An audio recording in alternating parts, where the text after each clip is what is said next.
rasa iri, dan bahasa purba. Ada 3 orang yang aku iri kepada mereka: pemusik, pelukis, dan penulis. Entah kenapa aku tidak iri dengan sederet gelar yang memberati nama seseorang, dan tidak pula kepada para penghafal Al-Quran dan ulama ternama. Ada 3 orang yang aku iri kepada mereka, Pong, yaitu pemusik, pelukis, dan penulis. Tidak mengerti kenapa aku tidak iri kepada orang dengan sederet gelar memberati namanya, dari Prof sampai Kiai Haji. Toh, gelar terakhir yang paling terhormat adalah almarhum, artinya yang dirahmati Allah. Lebih mulia itu. Di lain pihak, aku pun belum paham kenapa tidak iri kepada para penghafal Al-Quran dan ulama ternama. Hanya kepada 3 orang itulah aku memeluk rasa iri diam-diam, terutama kepada para pemusik dan pelukis. Kalau penulis, sedikit banyak aku dapat belajar menjangkaunya. Tapi pemusik dan pelukis, ya Allah, betapa mengagumkan mereka yang kau beri DNA 2 hal itu. Yang menumbuhkan rasa iriku terhadap musisi bukan pada kemampuan vokal suaranya. Itu sudah have given, pemberian. 80% anugerah, 10% latihan, sisanya pola hidup si pelaku. Tapi yang membuatku takjub terletak di kesanggupan mereka dalam memulung nada-nada dari semesta, lantas mengubah sebuah suara yang hidup. Disinilah peran komposer begitu krusial dan membuatku iri. Silakan kau tanyakan kepada anak-anak pelosok di desa pulau ini, kenalkah mereka pada Rumi? Atau tidak usah jauh-jauh, cukup sebut nama W.S. Rendra atau Khairil Anwar. Kenalkah mereka? Tidak semua. Coba lebih general saja. Siapa sastrawan atau penyair Indonesia yang mereka kenal? Kata penyair saja banyak dari mereka yang tidak mengerti apa artinya. Tapi sekarang coba langsung tembak.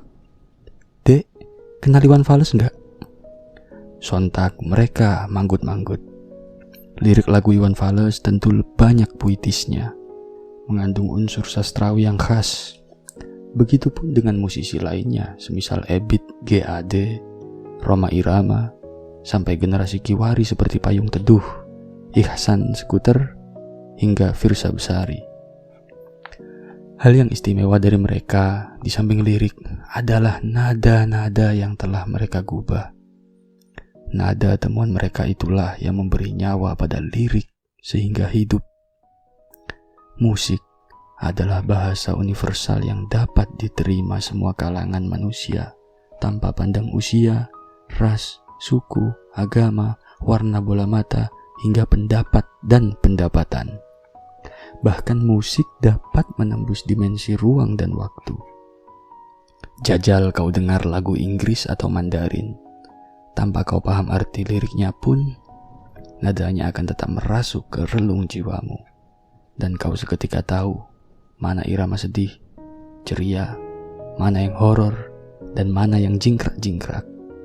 Ya, begitulah sihir musik. Akan berbeda hasil jika kau baca lirik lagu seorang musisi secara datar. Umpamanya, lirik Iwan Fals. Setan-setan politik yang datang mencekik, walau di masa paceklik tetap mencekik. Baca tanpa nada, coba. Jelas lebih enak ketika disertai musik, kan? Maka itulah yang aku iri. Bagaimana mereka melatih memetik nada dari semesta ini? Aku ingin tahu caranya, jika boleh. Apakah itu hanya kehendak Gusti? Dosakah bila aku ingin memintanya? Sedangkan pelukis, Pong, menyamai rasa iri di dadaku lantaran keterlatihannya dalam menerjemahkan gambar sebagaimana yang ada di kepala menjadi diterjemahkan ke dalam aneka media. Soal isi otak, aku yakin kau pun pernah membayangkan suatu ilustrasi yang menurutmu sendiri sudah merkotoplah di kepala. Namun begitu kau goreskan warna ke kanvas atau ke kertas, hasil yang dicapai sungguh berbeda. Itulah baru kau rasa sakit hati, kecewa, menyesali diri, memancing putus asa. Maka kepada pelukis itulah aku merasa iri bahwa mereka ranah imajinasi dipermainkan sesuka mereka dan dapat mereka komunikasikan ke beragam bentuk dan puspa warna wujud. Wajar kan bila aku iri? Apalagi seringkali di gubuk pikiranku berkelebatan banyak gambar. Hanya sesal dan jerit yang kuekspresikan saat gagal mewujudkannya menjadi nyata sesuai isi pikiranku. Alah, tapi itu hanya angan-angan tok. Biarpun aku tidak bisa atau belum bisa, yang penting aku tetap bersyukur karena minimal masih mampu menikmatinya. Lengkap dengan telinga dan mata pemberian Paduka Gusti. Mengenai hal ini, aku agak curiga. Ada maksud tersirat dari Allah. Kenapa dalam Al-Quran selalu mendahulukan pendengaran dari penglihatan? Wasam'a wal absara wal afidah qalilan ma tashkurun. Dan pendengaran wasam'a baru penglihatan, wal absar wal afidah baru pemahaman.